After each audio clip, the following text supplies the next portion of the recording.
Hello guys, welcome to my blog channel.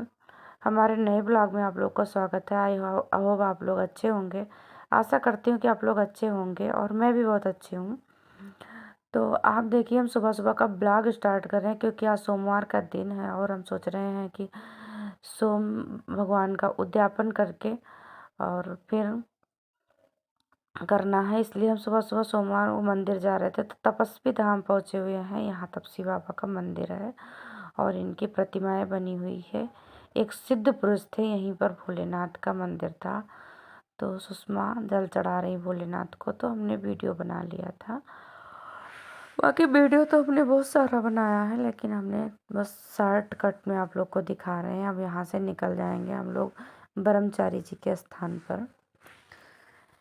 तो आपको दिखाएंगे, ये ब्रह्मचारी जी का स्थान है और यहाँ पर हम लोग गए। काफ़ी दिन से सुषमा को प्रसाद वगैरह चढ़ाना था। यहाँ शनिदेव का भी मंदिर है और ब्रह्मदेव का ये पीपल का वृक्ष है, विष्णु भगवान की मूर्ति है।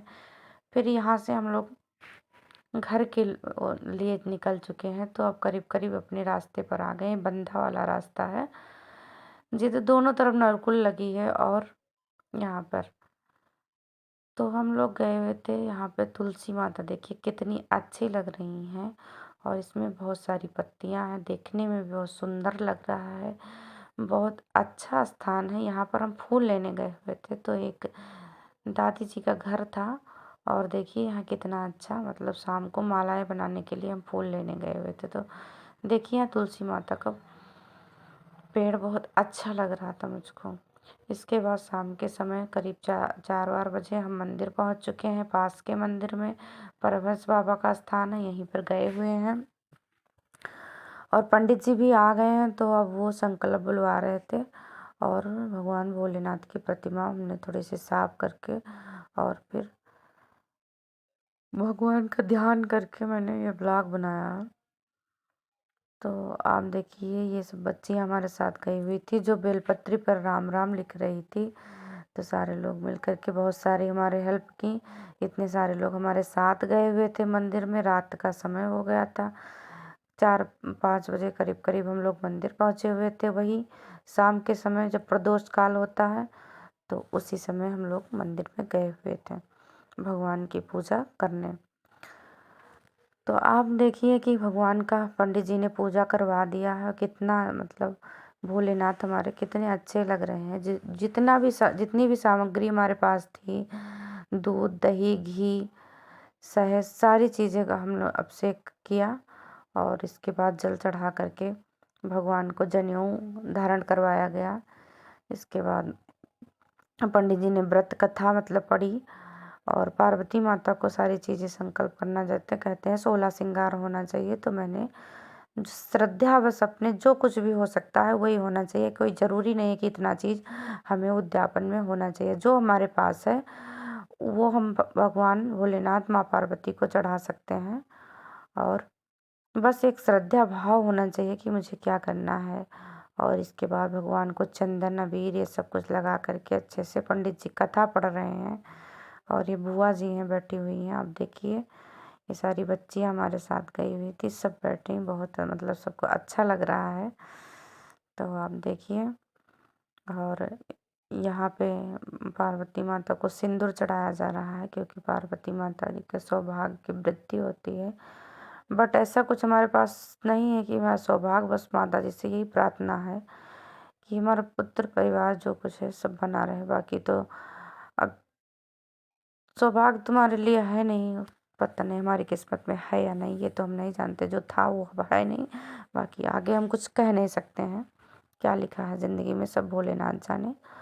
और भोलेनाथ को चंदन वगैरह लगा करके इसके बाद अब हमारा पूजा पूर्ण होने जा रहा है। तो प्रार्थना करके इसके बाद भगवान को वस्त्र मतलब पहनाया जाता है या भेंट की जाती है। तो उसके लिए हमने एक सफ़ेद गमछा लेकर आया था जो भगवान भोलेनाथ को सफ़ेद गमछा भगवान को ओढ़ा दिया गया है। तो देखिए हमारे भोलेनाथ जी को मतलब चारों तरफ से ढक दिया गया, आप देखिए। और उनका प्रणाम करके इसके बाद हवन करना है। तो ये सब पूजन की सामग्री थी जो हम लेकर गए थे। इसका मैंने पहले डालना था वीडियो, लेकिन मैंने नहीं, भूल गया तो इसको बीच में कर दिए। तो आप देखिए इतने सारे सामग्री थे। इसके बाद मैंने हवन के लिए पंडित जी ने हवन करवाई। कथा के बाद पंडित जी ने हवन करवाई है। और हवन में 9 ग्रह की लकड़ी होनी चाहिए, हवन सामग्री, कमलगट्टे और केसर वगैरह जो कुछ भी होता है सब कुछ पंडित जी के पास लेकर जाना चाहिए। तो अब हमारा हवन हो रहा है, इसके बाद में हम आपको दिखाएंगे कि आरती होगी। हवन के बाद में फिर लास्ट में आरती होती है। पूर्णाहुति के बाद में आरती होती है। इसके बाद में पूर्णाहुति हुई और फिर हम आरती करके घर के लिए निकलेंगे, क्योंकि करीब आरती हो रही है। तो करीब करीब 8:30 मतलब 6:30 बज गए थे, 6:30 बज गए थे पूजा पाठ करते हुए यहाँ पर मंदिर पर ही। और वहाँ से हम लोग को घर भी आना था, 1-1.5 किलोमीटर दूरी पर मंदिर है। तो डर लग रहा था कि रात में हम लोग कैसे जाएंगे। तो हमारे भोलेनाथ की आरती हो गई और पंडित जी हम लोग को साथ लेकर के घर के लिए निकले हैं।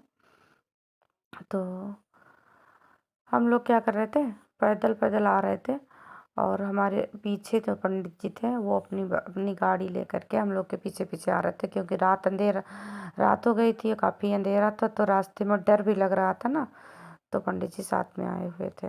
हम लोग घर पे पहुंच चुके हैं आप सब लोग।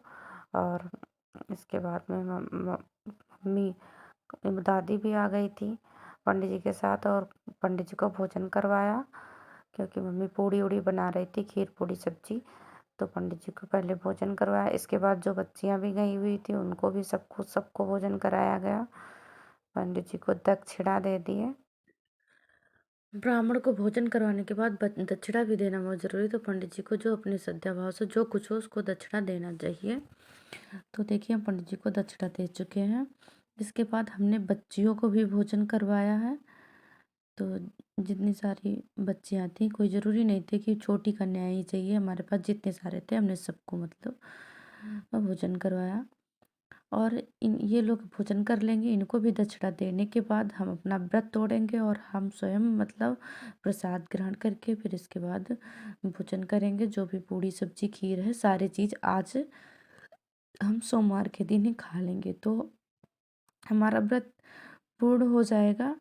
और फिर आगे से सोमवार को अगर रहना होगा तो रह भी सकते हैं। तो फ्रेंड, आपको हमारा वीडियो अच्छा लगा हो तो लाइक करिए, सब्सक्राइब करिए, कमेंट करिए और शेयर करना ना